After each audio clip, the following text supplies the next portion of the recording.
Et yo tout le monde, je vous retrouve pour une nouvelle vidéo. On va découvrir les nouveautés les plus importantes de la version 9 de C#, donc du C# qui vient avec le .NET Framework 5.0, la toute nouvelle version, sortie il y a quelques semaines ou quelques jours déjà.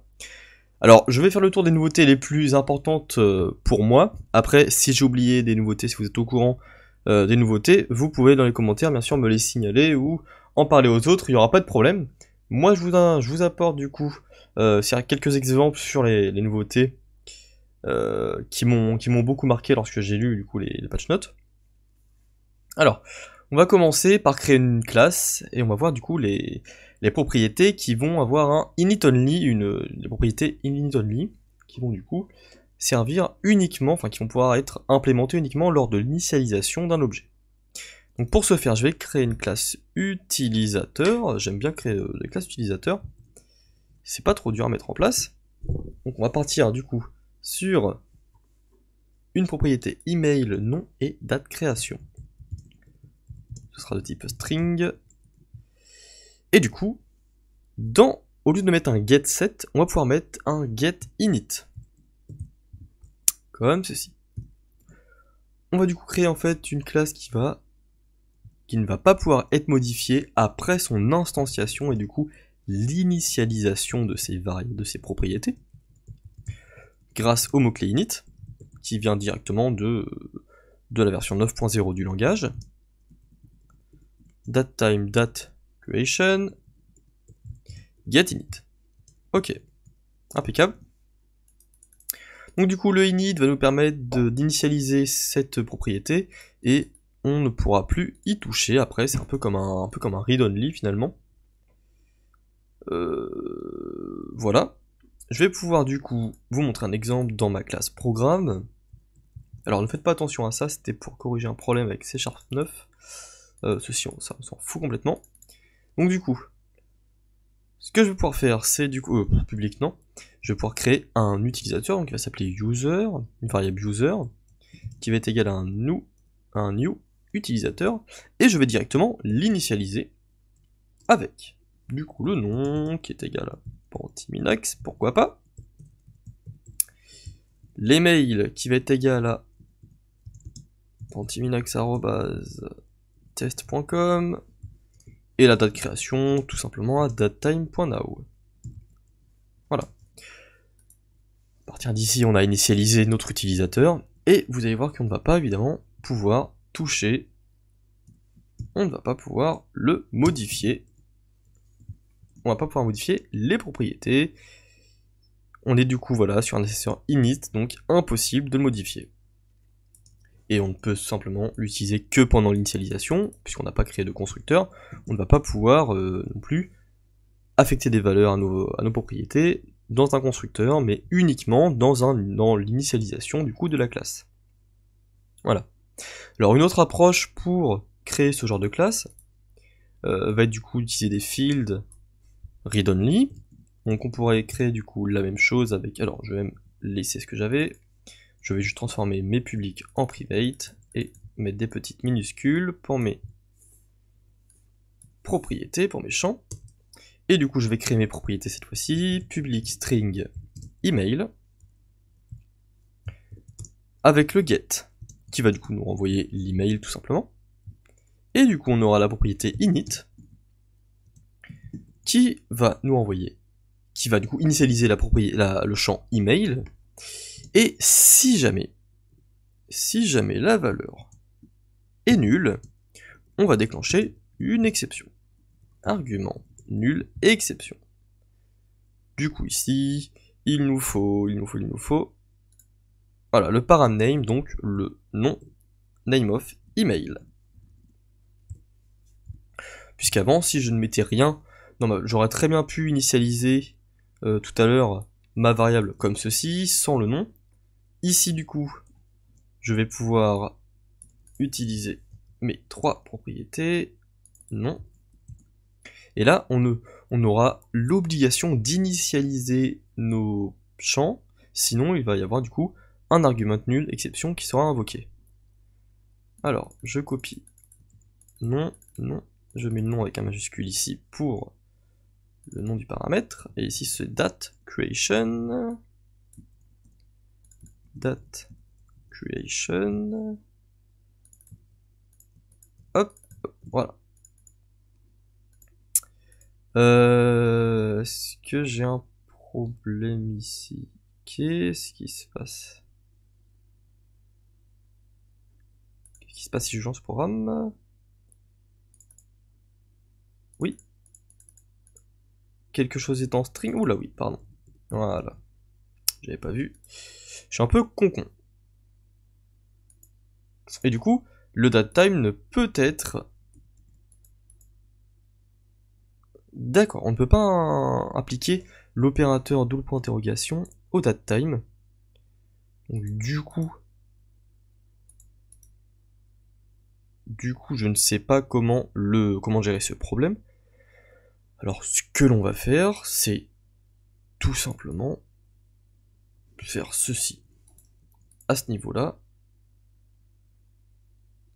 D'accord. En effet. Égal value. Voilà. On va laisser ça comme ça, c'est pas grave pour la date de création. Je lance du coup mon programme, normalement il ne devrait pas y avoir d'erreur de compilation. Il n'y a rien du tout, c'est bien. Si j'enlève du coup l'email, alors à la fin je vais faire un console read key pour ne pas que mon programme se quitte tout seul. Hop.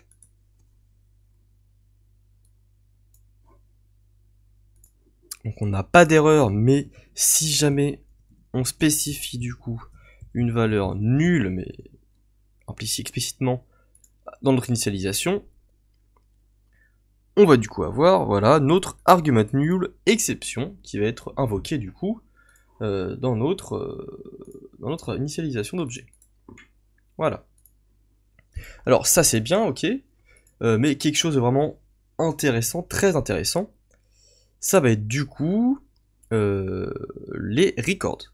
Alors, ce que l'on va faire du coup, c'est que je vais vous montrer comment. Donc on va créer deux objets en C#, alors voilà, new user par exemple, avec du coup le nom qui sera égal en fait à user.nom. En fait on va en quelque sorte copier le premier objet user, sauf que on va garder du coup la création, imaginons, du coup on va le créer un petit peu plus tard, par exemple une seconde plus tard, du coup il va se créer, mais en gardant les mêmes propriétés que le premier objet. Alors ça c'est ce qu'on aurait fait lors d'une version avant le C# 9.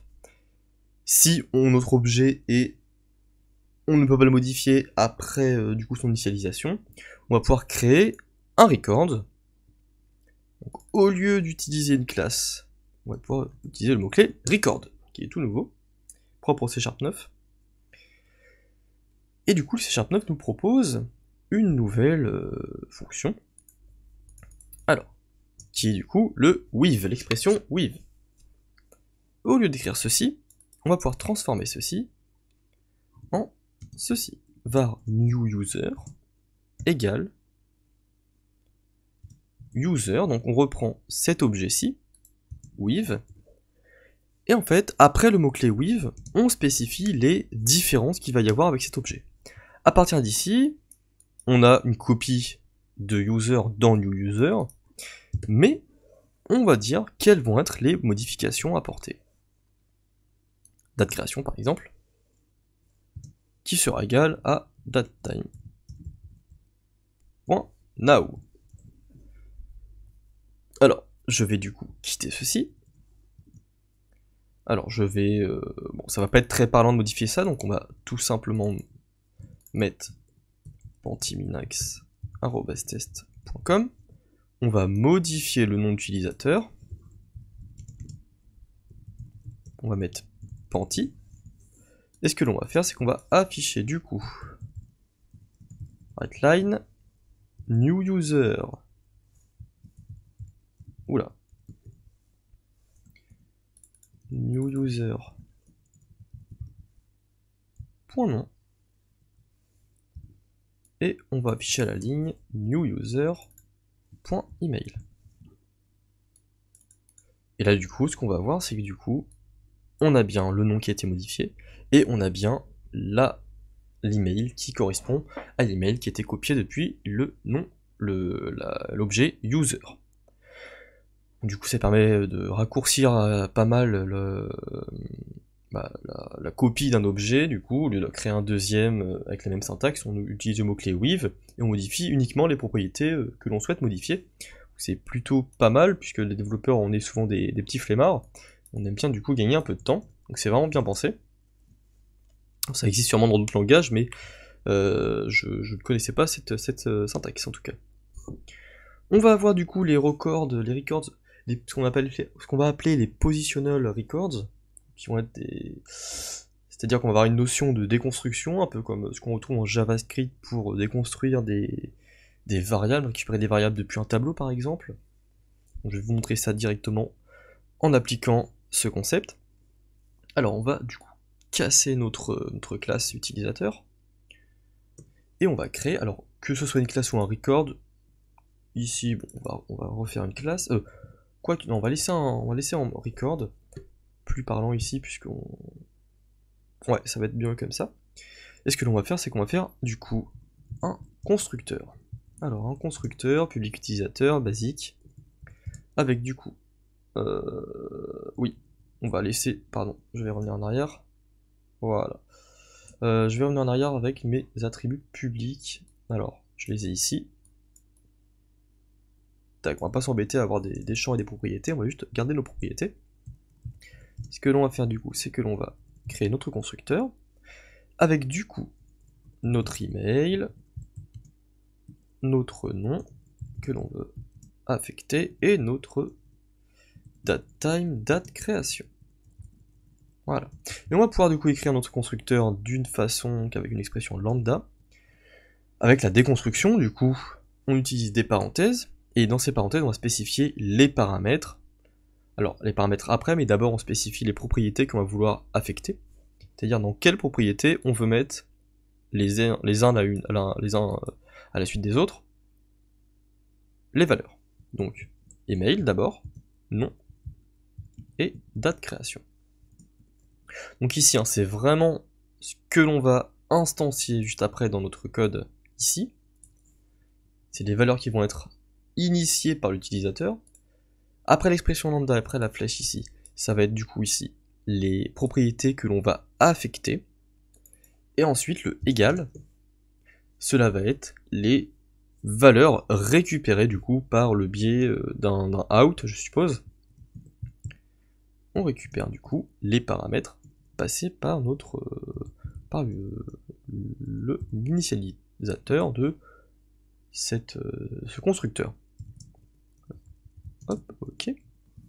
Voilà. Donc à partir de là, ce constructeur nous permet d'initialiser directement nos propriétés. On va avoir ensuite un déconstructeur. Le déconstructeur, que vous allez voir, on va pouvoir l'utiliser très facilement juste après. Alors il faut obligatoirement que cette méthode s'appelle déconstruct, sinon ça ne va pas fonctionner. Du coup, avec un out, on va récupérer l'email.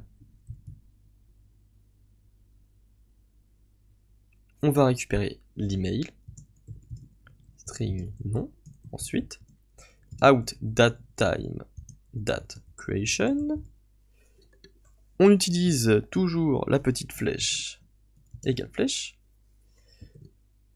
Et là ici, on va du coup récupérer les champs initiés, email, nom, oula, je mets des virgules un peu partout, CRN, date création, et du coup, on renvoie en fait, on va renvoyer à l'utilisateur email, nom, et date création, comme ceci.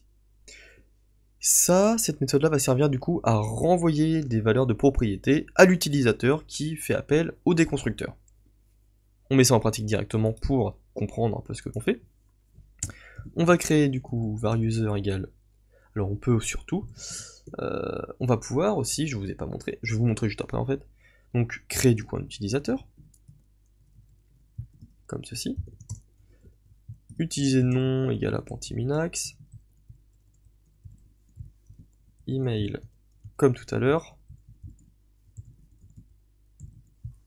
et la date de création de même, égale datetime.now. Ok. On va du coup déconstruire. Alors pour déconstruire, on va tout simplement utiliser le mot-clé var, les parenthèses, et par exemple nommer nos variables nom et mail. Et date creation est égal à user. Tout simplement. C'est un peu comme moi en tout cas ça me fait penser au JavaScript. À partir d'ici, on va du coup retrouver les propriétés qui viennent de notre objet user. Voilà. Je lance du coup ceci. Forcément, je suis bête. Je suis vraiment bête. Du coup, là, on n'a pas d'initialisateur d'objet, on a un constructeur. Donc, ce qu'il faut faire en fait, c'est ceci. Et du coup, ici, on va mettre l'email, le nom, et datetime.now. Donc c'est tout à fait normal que ça n'ait pas fonctionné, puisque dans ma classe, j'ai déclaré uniquement j'ai déclaré mon constructeur de cette manière-ci, donc forcément, je ne peux pas utiliser autre chose qu'un constructeur. Je déconstruis ensuite mon objet, et j'obtiens ses propriétés. Alors le datetime.no qui est un peu bizarrement affecté, mais bon, c'est peut-être un bug. Je sais pas trop au final, je sais pas. Non, si je sais, oui, c'est simplement parce que je ne l'ai pas mis, je ne l'ai pas converti en chaîne de caractères, c'est normal. Il manque une parenthèse. Voilà. Et voilà, et voilà, non, pas du tout. Pas du tout. Peut-être qu'il manque-t-il un format, je ne sais pas vraiment. Point date, qu'est-ce qu'on obtient ici? Bon, après on s'en fiche, hein, c'est pas très grave. Ouais, c'est pas très grave, ok, ça fonctionne pas bien. D'accord. En tout cas, on a quand même déconstruit nos deux variables. Ça, il n'y a pas de problème.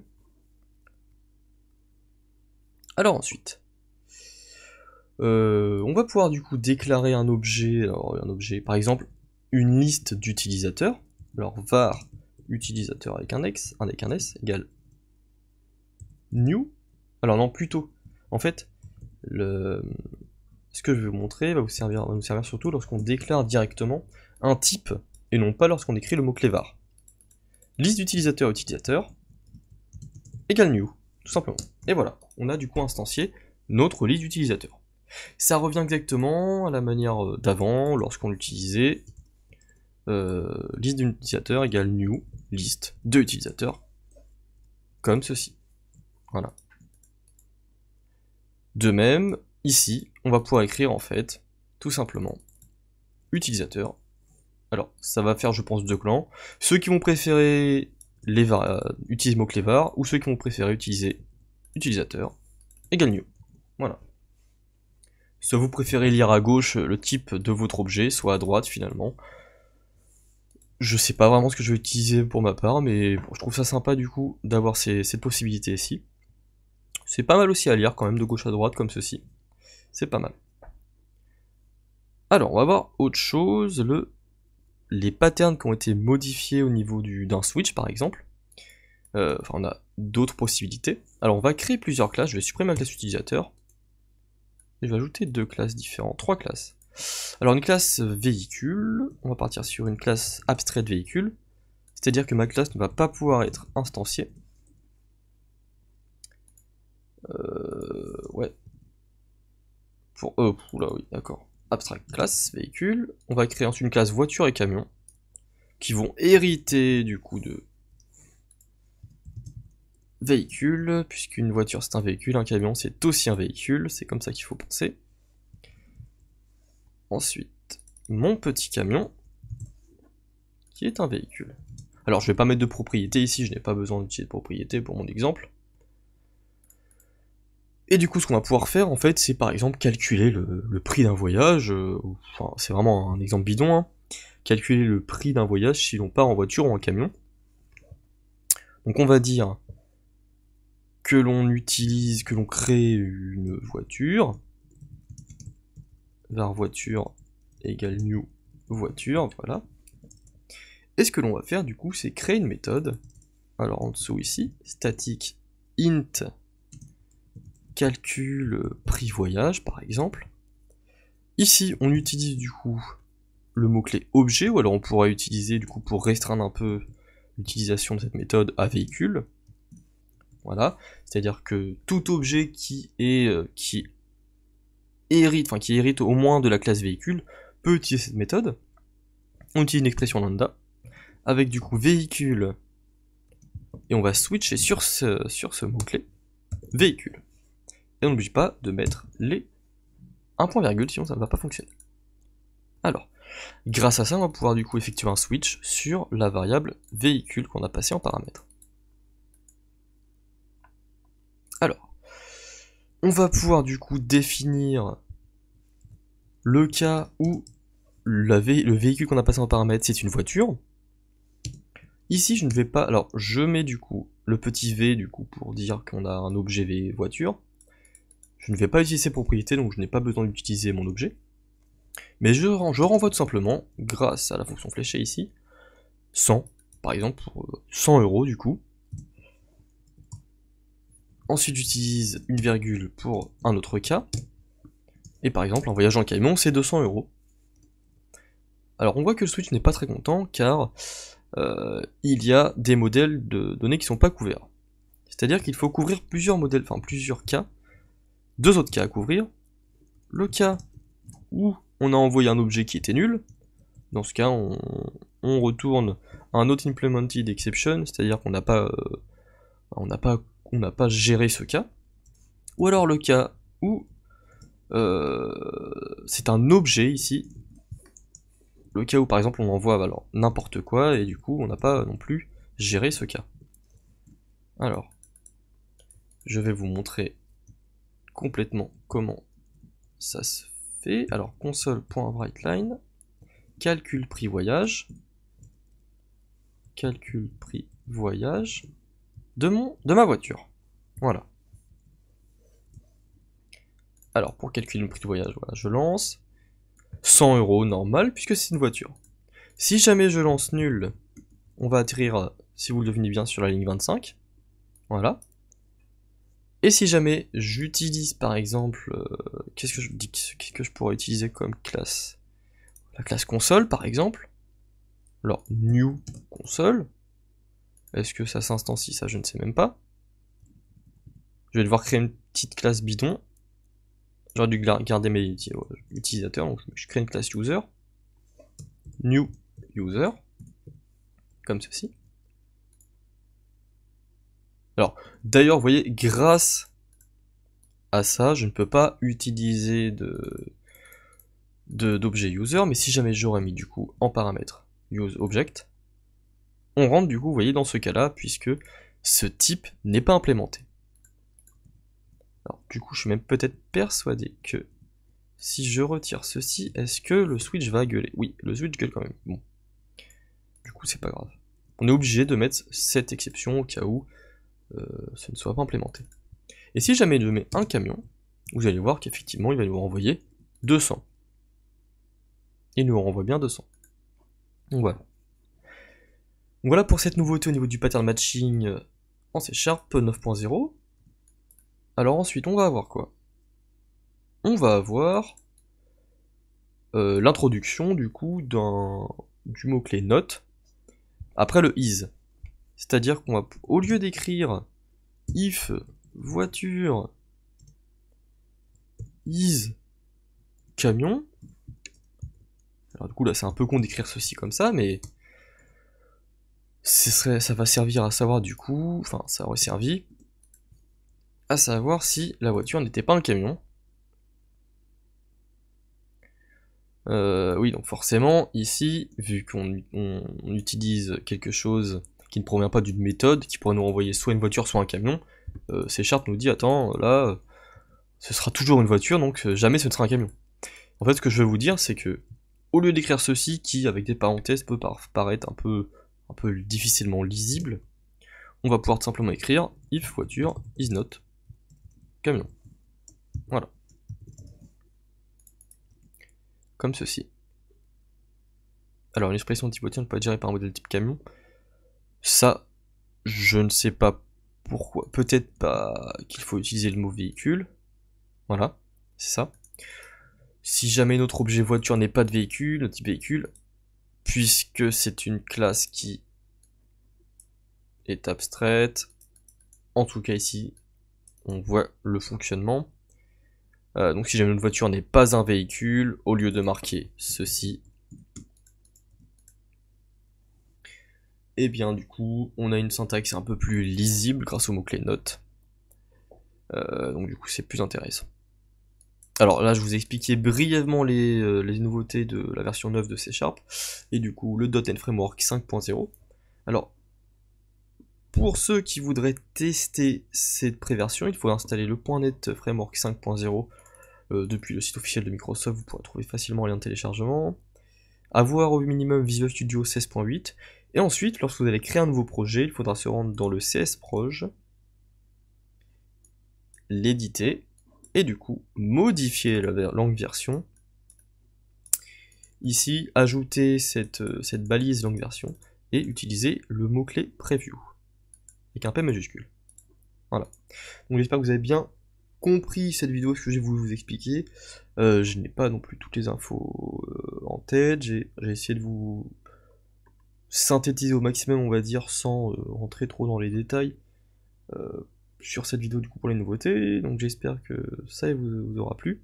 Si vous avez des questions, n'hésitez pas à envoyer un commentaire, et à liker la vidéo si ça vous a plu.